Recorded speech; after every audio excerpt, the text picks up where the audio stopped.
Have you ever felt like you're the one everyone takes for granted? Like people see you coming and think, "Oh, easy target. Let's take advantage." Let me tell you something. You're not imagining it, and you're definitely not crazy for noticing. The hard truth is, some people out there will test your boundaries, mistake your kindness for weakness, and treat you like a pawn in their personal game. Why? Because they think you won't catch on. But guess what? That all stops today. In this video, we're diving deep into the 7 reasons people try to play you for a fool, and more importantly, how to flip the script. By the end of this video, not only will you see their moves coming from a mile away, but they'll wish they'd never underestimated you in the first place. So if you're ready to reclaim your power, hold your ground, and make them think twice about messing with you, sit back and let's get to work. It's time to stop being their fool and start being their wake-up call. Let's do this. Reason number 1, you don't set boundaries. Imagine you have a co-worker who borrows your pen every morning without returning it and then casually uses your computer during lunch to check their personal emails without even asking. At first you think, it's fine, I'm just being helpful. But day after day, this behavior continues, and you start to feel like your personal space is being invaded. This is exactly what happens when you don't set boundaries. People continue to overstep because you don't say no. Boundaries aren't walls meant to shut people out. They're gates that allow you to decide who can enter your life and how far they're allowed to go. When you don't establish boundaries, you send a message that your comfort and energy don't matter. Not only does this leave you feeling drained, but it also invites others to treat you like a doormat. But let me tell you something. Saying no doesn't make you selfish. It makes you smart. It shows that you respect yourself enough to protect your peace and your time. Setting boundaries isn't about pushing people away. It's about teaching them how to treat you. If you don't set the standard, don't be surprised when people keep taking advantage of you. Think of Brené Brown's words. Daring to set boundaries is about having the courage to love ourselves, even when we risk disappointing others. And here's the truth. You're not responsible for other people's feelings. You are responsible for your peace and your happiness. If someone genuinely cares about you, they'll understand and respect your boundaries. If they don't, then it's time to reevaluate their place in your life. Picture boundaries like a fence around a garden. Without a fence, anyone can walk in, trample the flowers you've tended to, or worse, steal the fruits of your labor.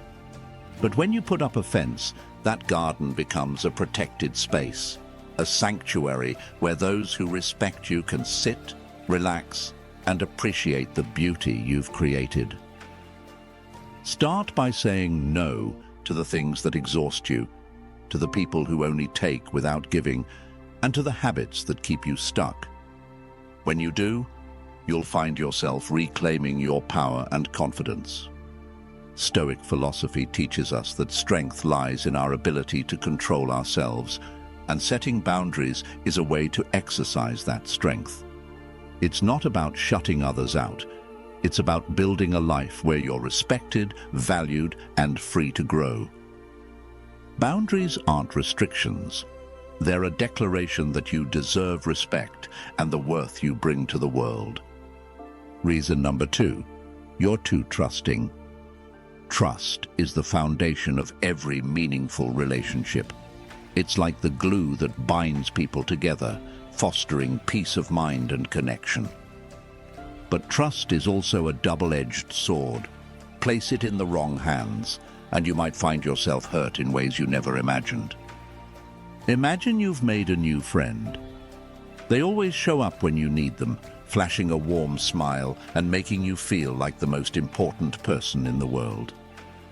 You let your guard down, sharing your secrets, hopes, and even your deepest fears. But one day, you discover they've used the very trust you gave them to benefit themselves, even to your detriment. It feels like being stabbed in the back by someone you thought you could count on. Trust isn't something to be handed out carelessly. Not everyone deserves the key to your heart. This isn't about being cynical. It's about being wise. As Marcus Aurelius wisely pointed out, judge people by their actions, not their words. A snake might have shimmering scales, but it's still a snake. Building trust doesn't mean constructing impenetrable walls around your heart. Instead, think of it as installing a sturdy door with a secure lock, one that only opens for those who've proven their honesty and loyalty. Let actions, not words, dictate who earns a place in your life. Warren Buffett once said, "Trust is like the air we breathe. When it's present, nobody notices. But when it's absent, everyone does." This reminds us that trust is precious, and once broken, it's nearly impossible to repair. So how can you protect your trust while staying open? Start by observing people's actions with clarity. If someone repeatedly fails to follow through on their words, take a step back. Set clear boundaries in your relationships and don't let anyone cross them lightly. Finally, remember that safeguarding your trust doesn't make you distant. It allows you to cultivate genuine, reliable relationships. Stoicism teaches us that true strength lies in self-control, and that includes controlling where and how we place our trust. Take a close look at your inner circle. Do the people around you genuinely deserve your trust? Have they shown through their actions that they're sincere and honest? If not, it's time to reevaluate. Because trust isn't just a gift you give, it's also a shield that protects your peace, your future, and your well-being. Reason number 3, you ignore red flags. We've all been there. Someone shows us exactly who they are, but we choose to look the other way. Why? Because we want to believe in the good in people, or we're afraid to admit that we've misplaced our trust. But let me tell you something. Ignoring red flags is like walking into a storm without an umbrella. You won't just get a little wet. You'll be drenched, left wondering why you didn't see it coming. Take Sarah's story, for instance. She had a friend who constantly cancelled plans at the last minute. At first, Sarah convinced herself they were just busy or had unavoidable conflicts. But as the cancellations piled up, accompanied by increasingly questionable excuses, she knew deep down what was happening. Instead of confronting the truth, she kept hoping they'd change. The result: she felt drained and disappointed after investing so much energy into a one-sided relationship. Ignoring red flags doesn't make you noble, it makes you vulnerable. Stoicism teaches us that strength lies in recognizing the truth and acting on it. As Maya Angelou wisely said, "When someone shows you who they are, believe them the first time." This isn't just an inspiring quote to hang on your wall, it's a life lesson.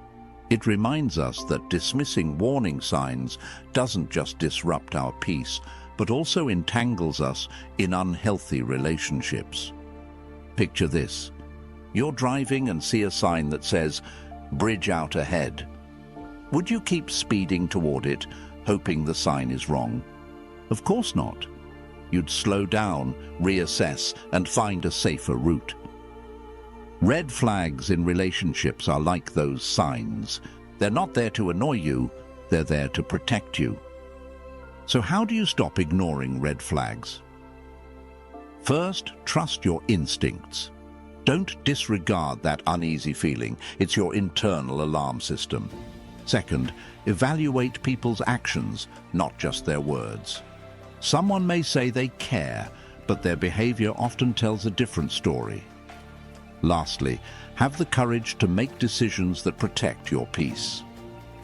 Don't be afraid to let go of a relationship that doesn't serve you, because you deserve connections that truly value you. When you stop ignoring red flags, You'll surround yourself with people who uplift and appreciate you. You won't just protect your peace. You'll build a life aligned with your values. So the next time you see a red flag, don't ignore it. Thank it, because it's showing you the truth and giving you the chance to make better choices for yourself. 4. You're afraid of confrontation. No one enjoys conflict, right? Let's be real. It's uncomfortable, messy, and sometimes downright scary. But avoiding confrontation is like ignoring a crack in your house's foundation.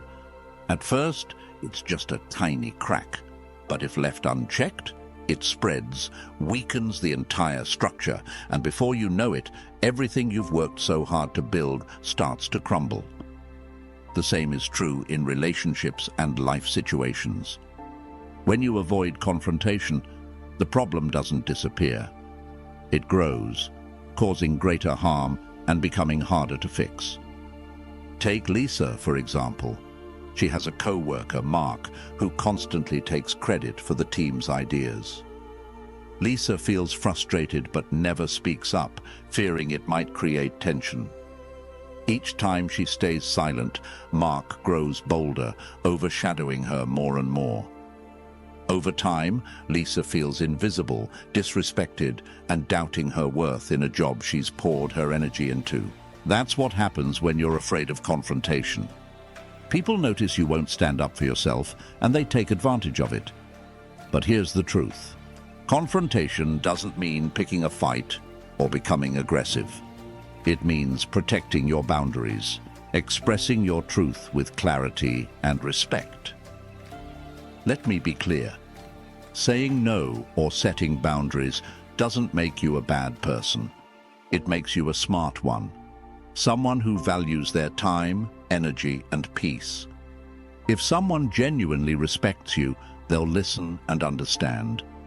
If they don't, that's your sign to reassess their role in your life. Stoicism teaches us that peace comes from living in alignment with your values.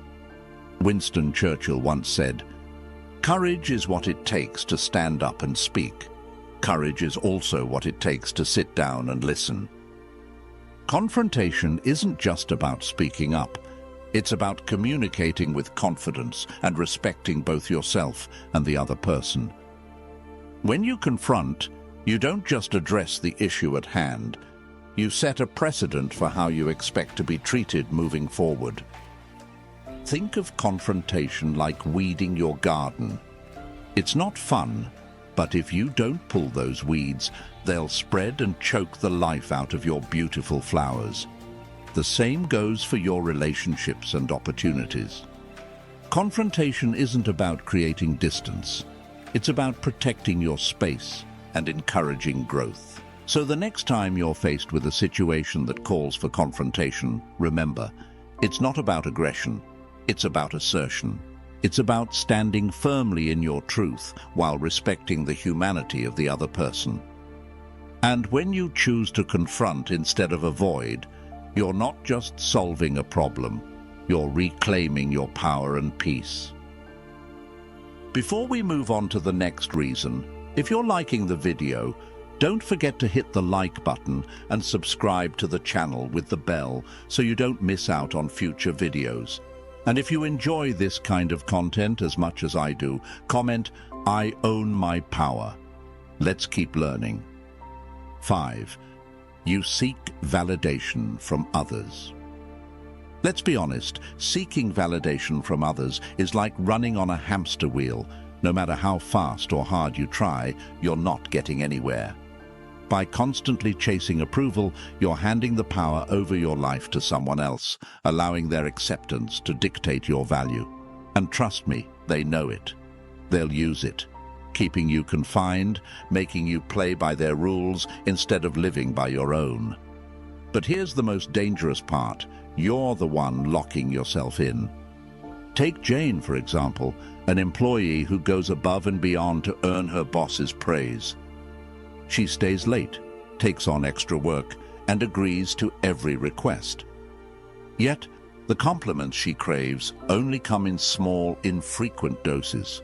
When they don't, She feels frustrated and doubts herself. Without realizing it, she's handed control over her emotions and self-worth to someone else. The truth is, you don't need anyone's validation to be valuable. Your worth isn't measured by likes on a social media post or the compliments you get from your boss, friends, or family.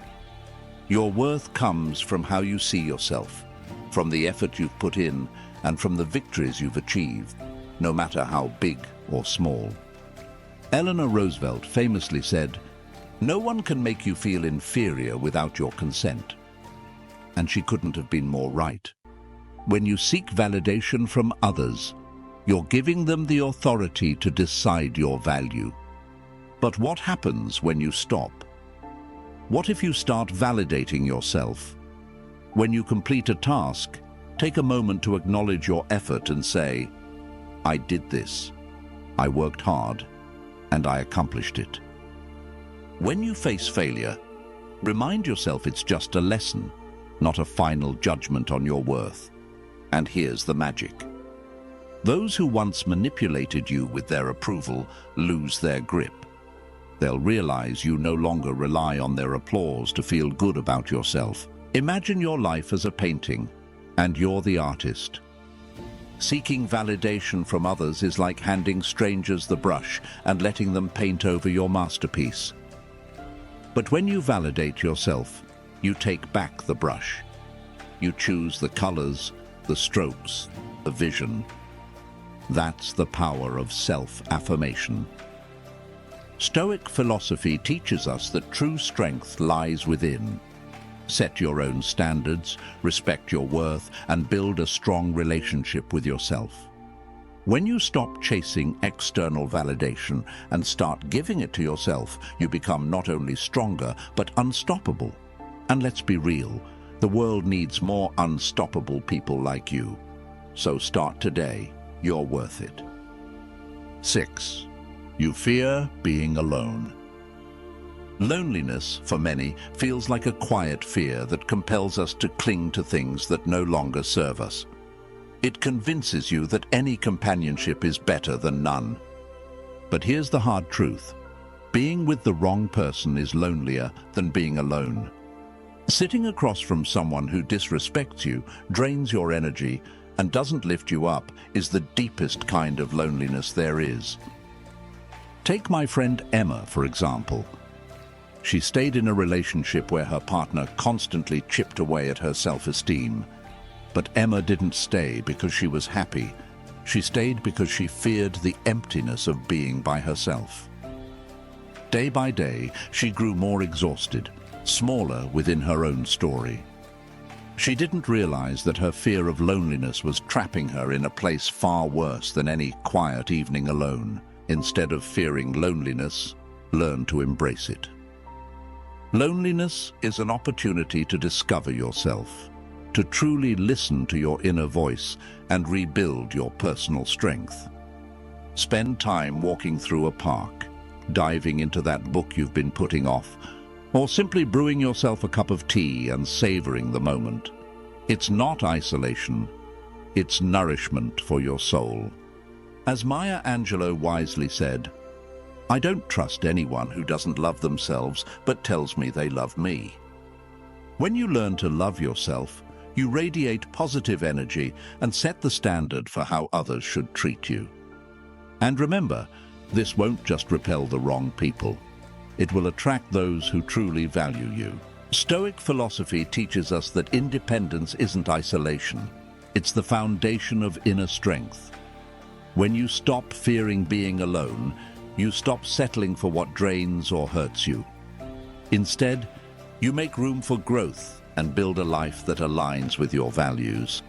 Treat time alone as an opportunity to clear out the clutter of your emotional closet, removing what no longer fits and making space for what truly matters. So, the next time you feel fear creeping in about being alone, see it as an invitation to better understand yourself. Remember, you're never truly alone. You have yourself, the most important companion in your life. And when you genuinely love who you are, amazing things will find their way to you. not to fill a void, but to shine a light on what's already complete within you. 7. You give too much without receiving. Generosity is a beautiful thing, isn't it? It's like sunlight, bringing life and hope to everything it touches. But even the sun needs to set, because if it shines endlessly without time to recharge, it burns out. The same goes for you when you give too much without ever receiving in return. You might think it's kindness, but in reality, it often makes you an easy target for being taken advantage of. When you don't set boundaries, people will take everything from you without a second thought, and there you'll sit, empty and exhausted, wondering why they never appreciated you. Let me share the story of David, a friend of mine. David was the go-to guy for everyone. Whether it was working overtime to help co-workers or lending money without expecting it back, he was always there. At first, he thought he was building strong relationships. But over time, he realized that the people he helped rarely asked if he was okay or even said thank you. David wasn't just drained. He started questioning his own worth. The issue isn't your generosity, it's how you give. As Maya Angelou wisely said, when someone shows you who they are, believe them the first time. If people only take without ever giving back, that's a red flag. Kindness doesn't mean sacrificing yourself. It's about creating balance. Stoic philosophy teaches us that giving should come from a place of abundance, not depletion. Think of your energy as a bank account. If you keep withdrawing without depositing, you'll go bankrupt. Protect your energy by setting boundaries. Learn to say no to things that drain you. Focus on relationships where giving is mutual, where both parties share and uplift each other. Remember, saying no doesn't make you selfish. It shows you understand your value and are willing to protect your peace of mind. When you give your generosity to those who truly deserve it, you not only preserve your energy, but also inspire others around you. Because in the end, true kindness isn't about giving endlessly. It's about knowing when to hold back to take care of yourself. So you've now learned the 7 reasons why people might play you for a fool. But let me tell you something. This isn't the end of your story. It's just the beginning. A powerful beginning. Because here's the good news. Every single reason we discussed is within your control. That's right. You hold the power to change it all. You can set boundaries, firmly protecting your peace and your self-worth. You can become more discerning with your trust, learning to focus on actions instead of falling for sweet words. You can affirm yourself, celebrate your accomplishments, and know that your value isn't tied to anyone else's approval. You can confront issues, even if it makes your voice tremble, because courage is what will take you forward. You can recognize red flags and make the bold choice to walk away when necessary. You can balance your generosity with wisdom, knowing that giving should come from a place of love, not obligation. And you can embrace solitude as a sacred space for growth, discovering the strength that comes from being your own best companion. Above all, you can learn from every experience, the good, the challenging, and even the messy. The power has always been in your hands. Yes, people will test your limits. They'll try to exploit your kindness or see how far you'll go to accommodate them. But here's the kicker. They can only succeed if you allow them. Don't give them that permission. Stand tall, speak your truth, and refuse to let anyone diminish your light or dictate your worth. Remember Eleanor Roosevelt's wise words, "No one can make you feel inferior without your consent." That's the truth. You're not a victim of circumstance or someone else's opinion. You are the author of your own story. And when you take ownership of your choices, your narrative and your power, you become truly unstoppable. So don't just hear these words, live them. Set those firm boundaries. Trust wisely, walk with courage, Step away from what doesn't serve you and let the world see who you truly are, a powerful, confident, and radiant individual. Because the world needs the boldest, fullest version of you, not a timid, held-back imitation. Thank you for showing up. Keep shining. If you loved this video, don't forget to hit the like button, share it with someone who needs to hear this, and subscribe to the channel for more empowering content. Leave a comment below with the words, "I own my power," to let me know you're ready to take control of your life. If you are new here, please like the video and subscribe. Statistics show that only 15% of my audience is subscribed to the channel, so if this content has helped you in any way, I ask you to subscribe and hit the notification bell.